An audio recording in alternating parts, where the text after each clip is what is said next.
So today we're answering a pretty common question: how to hit hooks and slices on purpose. This is good stuff. It's going to help you escape from those trees, and it's going to help you access hole locations that you couldn't otherwise have gotten to. So really easy stuff to do. We're gonna show you how to practice and how to learn how much curve you can expect with some basic changes in your setup. We're not touching your swing today, so real fun stuff, guys. This is the Golf Essentials Podcast with Casey Borg. So I got a new microphone. It's got they call it the dead cat on the top, and you'll hear why in a couple episodes. I'm gonna launch a golf clinic that I was at, and it was a little bit windy. So I said to myself, if I'm gonna do this thing, I might as well get some real equipment. So thanks to my friend Craig Katilnick, who has recommended, and so loving the new system now. So today I want to address a question that comes up pretty often, and it has to do with working the ball. And when we say working the ball, that means hitting hooks and slices on purpose.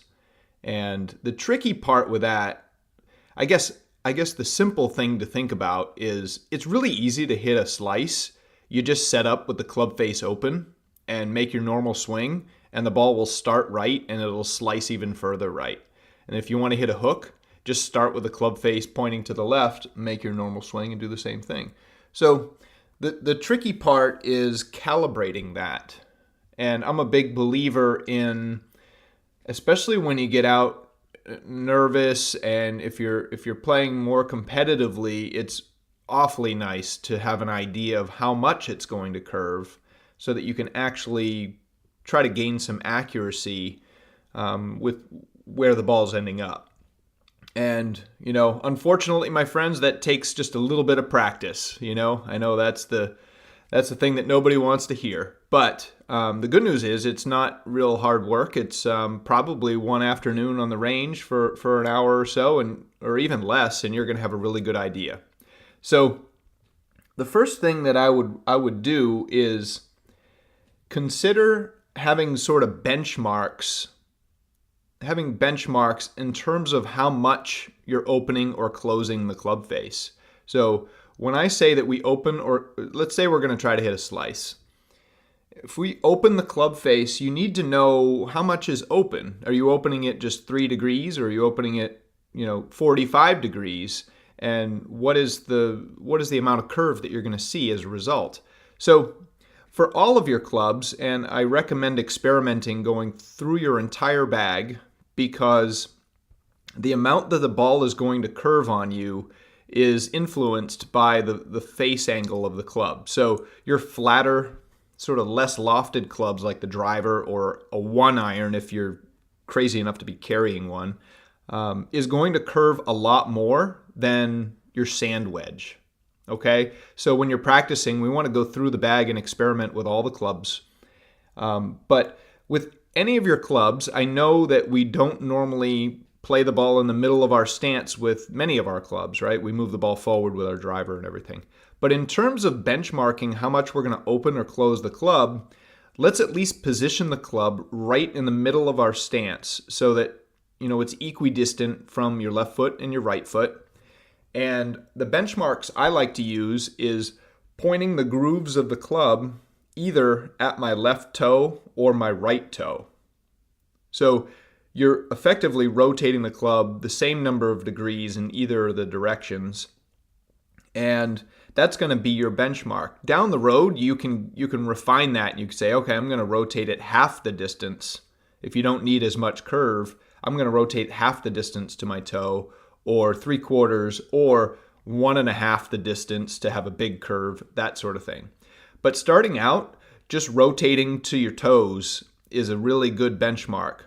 And you've got to do it from the middle of your stance. Otherwise, driver is played off the front foot. You're barely rotating it for a slice, and you're shutting it way down for a hook because the right foot is further away. So just go with that easy one. And so that's what we're going to do. And when we do this, we rotate the club and then take our grip. So we're not just turning our hands, right, with the hands fixed to the club, because that defeats the purpose. When you make your swing, it's going to be like a regular grip no matter where you start. So we have to turn the club in our hands so that when we're making our normal setup, and we're not changing our setup at all, which is really cool. You could just keep doing what you're doing, and everybody's swing is a little bit different, so you just have to work on that. So we're going to turn the club in our hands so that, and let's start out with a club that's easy to hit, like a 7-iron or something, just for starters. And when you get on the driving range, lay down an alignment stick and aim it very precisely at a flag or a target that's in the middle of the range. And we do it in the middle of the range because we're going to hit them both ways. It's going to hook and we're going to slice. And I would put the ball up on a tee, tee it up real low, but just to ensure that you have a perfect lie and you're not getting a bunch of dirt in between the face and the ball when you hit. Again, we're working on calibrating the curve here. And so aim right at a flag, and with your 7-iron, let's hit 3 or 5 shots with a setup where we're making pretend we're hitting a straight shot right at that flag, except we're taking hold of the club with the grooves aimed at our left toe. And we're going to hit 3 or 5 shots, and all we're going to do, we know we're going to miss to the right. We know it's going to slice, right? And everybody's swing is a little different. Some are going to slice more, and the same amount of hook face rotation is going to yield just a 3-yard draw, right? But you have to learn this stuff, okay? So grooves aimed at our left toe. We're going to make 3 or 5 swings and just make a note as to how the ball flies. It's going to probably go higher. It's probably going to go shorter because we're adding loft, and it's going to curve to the right, okay? Mental notes, or you can start writing stuff down, like roughly how far to the right the ball is landing. Okay?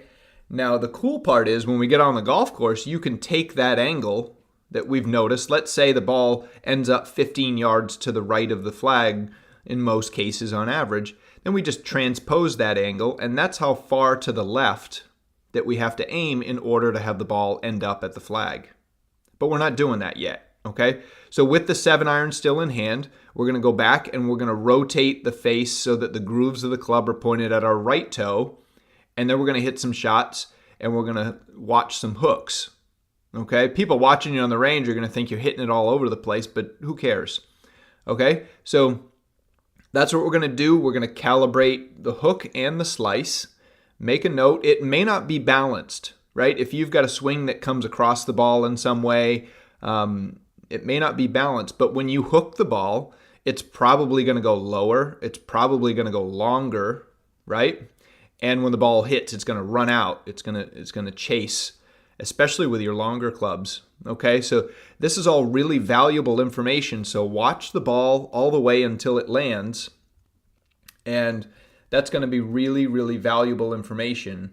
And so let's do that with all of our clubs. We're going to do it from the driver is most interesting, and you're going to find that you don't have to open the club face all the way to your toes to see some real action with your driver, but do it anyway. And then you can, again, we're trying to benchmark, the same for every club, and we're going to see some big slices. We're going to see some draws. And I honestly think that this is really, really good information for those of you who are battling a slice. It just might be the thing that sort of convinces you or shows you, wow, that's what a straight shot feels like, or that's what a draw feels like, And that might give you the feeling that sets you on your path to improving that slice that you just hit repeatedly. So when you're hitting these shots, just know that your longer clubs are going to curve more. Your shorter clubs are going to do a lot less. So club face angle has less of an influence on where the ball goes with your shorter clubs. And so when you're hitting these shots, try to note or have somebody note for you where the ball is starting and then where it ends up. Because a lot of times when we have to hit a curve shot on the golf course, it's usually because there's something in our way, right? A tree or something. And I know that when we set up with the club face open, I call it the 50-50 rule. Let's say if we generally would set up with the club face pointed at the target where we want the ball to end up, okay? And from there, if you're standing behind the ball, we see the target line, then we imagine where we want the ball to start. Okay, let's say it's got to start in a certain direction to get around a tree.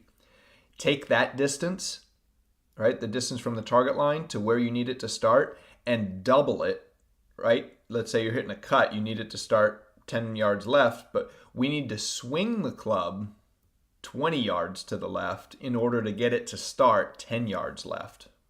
Okay? So it's going to be really valuable information if you have a clue as to how that goes, because a lot of you are hitting it in the trees a lot, and this is going to be helpful for your escapes.